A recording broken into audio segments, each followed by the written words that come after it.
The mystery of missing geologist Daniel Robinson, who vanished in the Arizona desert, has continued to baffle investigators. The striking unsolved case has been plagued by theories of foul play, claims of police disinterest, and a string of puzzling evidence, while being spearheaded by his family. We got another situation where the family's doing all the work. This man has been missing for 3 months, and the media just started reporting in the past week. What is going on? And where is Daniel Robinson?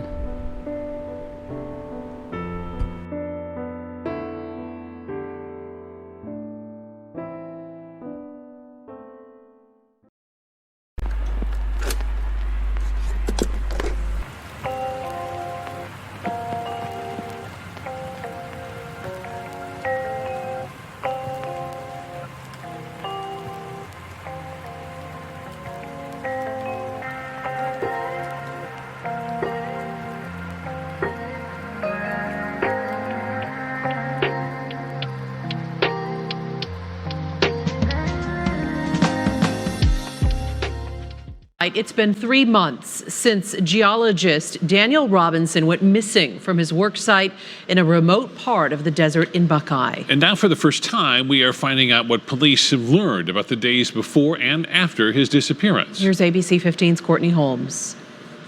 Daniel Robinson's state of mind, a recurring theme in this report as police try to piece together what happened to the 24-year-old. Daniel was last seen by a coworker on June 23rd, and according to this police report, was acting odd at his job site just before driving away. But in the days prior, the report says Daniel was also behaving oddly with a woman he'd met while working a side job for a food delivery service. After only a few days, texts revealed he'd show up unannounced.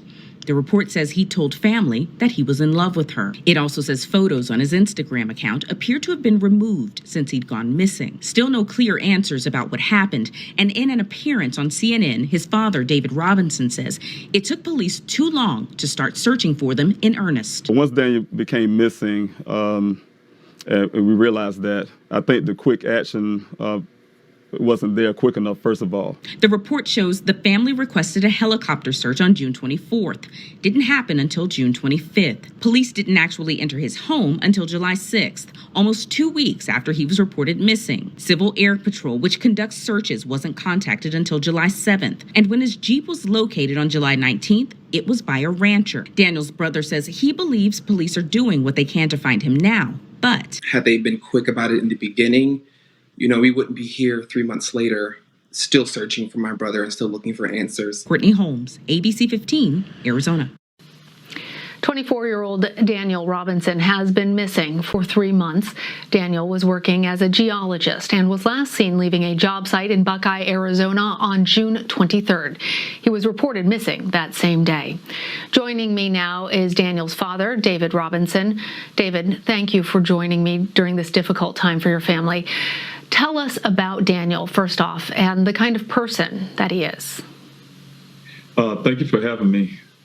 Daniel, my son, he's since he was a child, he always been he's the youngest child, the boy, and of his twin sisters and his oldest son, and oldest brother. I'm sorry, and he's always been challenging them since he was young.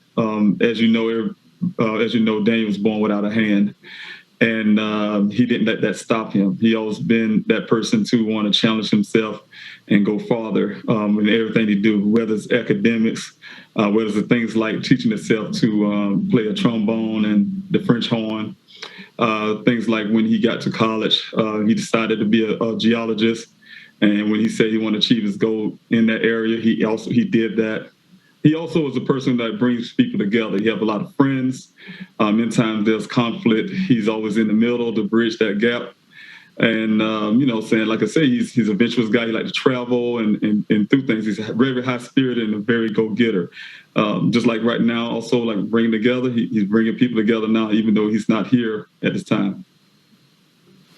It's wonderful to hear your description of him and how it brings such a rounder understanding of Daniel to all of us. Authorities say that no foul play is suspected in Daniel's disappearance, but your family thinks otherwise. Explain to us why that is. Well, that's because we don't have any answers. You're looking at the evidence that been presented by my private investigator. The things that he found, like for instance, the vehicle's been crashed multiple times. That my son, the first crash happened within 4 hours of him going missing. And also things like, like I said, the vehicle been driven about 7 or so miles after the first initial crash. The fact that the damage on the vehicle that he found didn't match the terrain. Also, that my son's clothing, everything that he had on his body was in a pile 3 feet away from the vehicle. Things like that have an indication that something's wrong. There's a lot more to things that point to that direction, but those are some of the things that definitely point to a bad direction. It both match. It doesn't match up with the personality of your son, and there's also this confusing thing, which I'm just going to explain for our viewers, maybe who haven't been following this as much, that they found your son's vehicle, but they found no evidence, no trace of him whatsoever. So, David, have the police told you any of their theories about what has happened to your son? Well, the only thing I have gotten once the Buckeye police detective notified me that my son's vehicle was found, and he told me, of course, his clothes was on the ground, like I said, 3 feet from the vehicle. He told me that he didn't see any blood in the vehicle, but the vehicle was, on the side. One thing that he pointed out to me is that, his theory is that my son may had a severe head injury. That explains why he probably shredded all his clothing off.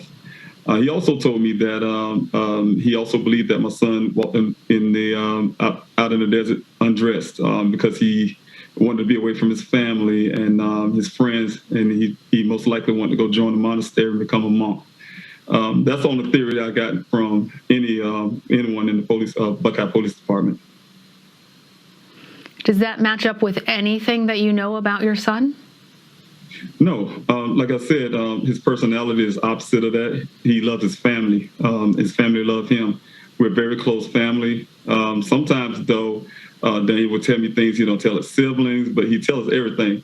He tells his siblings some things he won't tell me, vice versa. His mother, he tell her things that he probably won't tell me, but ultimately he speaks to all of us. Whether he's making a trip somewhere, sometimes he go where he want to go. Hey, look, I'm going to Sedona, for instance, and he go out there and he say, hey, I'm going to Sedona. He'll tell his sister, or he'll tell me, he'll tell his mother, he'll tell someone. So his personality is also really close with his family. He reaches out to his grandparents, things like that. So Daniel's far from a person that want to be away from his family. And David, it's been 3 months since Daniel went missing. You and I discussed this beforehand, but it has to be hard for you to keep the faith at this point. Have you allowed your mind to go to the different possibilities, and what are you thinking right now is most likely the case? Well, I came here to find my son. I was able to coordinate my own individual search. A little that the Buckeye Police Department wasn't doing it for me. Doing that search, I had to face a lot of things. The first week or so, I was very hopeful that I would find him out there. Hopefully he wasn't injured. Maybe he just trapped somewhere and we could find him. But as the weeks start passing by, reality can kick in. Hey, I've been out there in the desert. Sometimes it get 118 degrees. Then you start realizing, how hard it can be out there if you're out there trying to survive. You have wildlife out there. I've learned mountain lions and things like that. And then once we start finding human remains and a skull, things like that, we start, things like that start getting to my mind and say, I had to come to a realization. It's been so many weeks now. It's been this point, and the outcome may or may not be that great at that point. And you are continuing your search for answers. What would you like to ask others to do to try and support those efforts? Well, I have a petition out right now. The petition for myself does a couple things. I think when people are united and we're asking for one thing, and we all come together, like I said, my son bring us together, is to ask the Buckeye Police Department to do their job, first of all. My resources was very low at the time. Thank God that people start kicking in now and trying to help to keep me here, and I'm grateful of that. But resources are very limited, and the Buckeye Police Department has many resources. Not only just the resources, they also have the equipment. They should have manpower. If they don't have it, they can go outside of that and get professionals. But as a civilian, as a person, as a family member, and then as a father, I'm asking the community to, like I say, support me on that behalf, but also to help me spread my petition, because my petition also would help everybody be aware that this happens often. I have learned since I've been doing this for 3 months that missing person cases happens all the time. A lot of times, as a people of color, we don't get heard a lot. It goes unheard. I get flooded with emails, people telling me their brother's still missing, their aunt, their uncles, things like that. And that's when I start understanding this thing is really bad. So I just wanted to make sure that people in the community may come together and say, look, we need to put more pressure on our departments. Maybe they need to come up with a separate department, especially states like Arizona, Alaska, New York, that have high missing persons cases or whatever, may have a better training or a different department that specializes just for that purpose. Because the first 24 to 40 hours of urgency is the major thing, just like what happened in the Gabby's case, and things moving faster. Yeah. I appreciate your focus not exclusively on your son, but in amplifying all of those cases that deserve more attention. David Robinson, yes. Thank you for being here. All of our best hopes for you and your family. This is an Arizona's Family News Update. Hey, good evening, everyone. I'm Whitney Clark, and here are the latest stories we are following from the Arizona's Family Newsroom. It has been more than 3 months since geologist Daniel Robinson was last seen leaving a job site in Buckeye. Today, his family and a few local organizations holding a press conference outside the Buckeye PD headquarters to demand a thorough investigation into his disappearance. Police say last month a rancher found Robinson's Jeep on his property a few miles from the job site. Today, investigators told us they're set to meet with an outside expert to do enhanced analysis of data from Daniel's Jeep. That should happen within the next few days. New tonight, 3 months after vanishing without a trace, Daniel Robinson's family and supporters say they need to ramp up their efforts. The missing geologist disappeared after leaving his Buckeye worksite back in June. Buckeye police say they've followed up on all leads and evidence, but as Team 12's Jess Winters shows us, loved ones are determined to find him. It took me 3 months to look at my son's picture. I just seen his car. It took me 3 months to look at his car. You thought you felt pain. Try looking for your child and not knowing where he is. Daniel's mom, Melissa Edmonds, speaking out for the first time, fighting back tears. Meanwhile, Daniel's dad, David, is calling out the cops for lack of urgency in the first 48 hours. Yeah, I believe that if they would have stepped up to plate at the beginning, I wouldn't be standing here now. The 24-year-old geologist was last seen leaving his work site in Buckeye on June 23rd. Since then, David feels as though he's had to wear 2 hats, dad and detective, leading weekly search parties and pressing police for a more thorough investigation, like fingerprinting Daniel's Jeep. I asked how can they be sure that my son was driving the vehicle without doing forensics work. The reply was that it was my son's vehicle. It is obvious he was driving. He also points to what he calls concerning conversations, like a detective suggesting his son wanted to vanish. But maybe he wanted to be away from his family, to join the monastery and become a monk. Losing faith in the force, David hired private investigator Jeff McGrath in July, who says the crash data doesn't add up. The detective told him the vehicle rolled down the ravine. I looked at the photo. I said, that vehicle never rolled. It got to the bottom and tipped on its side. That's all it did. So I can't rule out foul play. So I don't know how Buckeye can. Buckeye police say they're taking another look at the crash data in the coming days with an expert, but still don't suspect foul play. BPD also released a partial police report on Thursday that documents all the leads and evidence they've followed up on, like call logs with Daniel's coworker, who says he wasn't making sense the day he disappeared. David says he hasn't looked at that report yet. I heard rumors about that, but I haven't read that report. Jess Winters. Where is Daniel Robinson? It's been 3 months since the 24-year-old geologist was last seen leaving his Buckeye job site.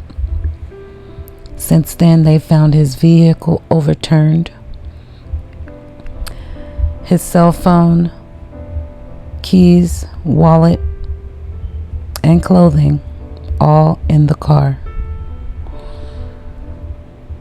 Daniel Robinson, 24-year-old, 5'8" and around 150 pounds, dark brown eyes, black hair, born without a right hand. Please contact the Buckeye Police Department if you know anything at all. The family is trying desperately to get answers. It does seem like the community is getting more involved, and I hope that we can help. Like and share and tell his story. Daniel Robinson's life matters.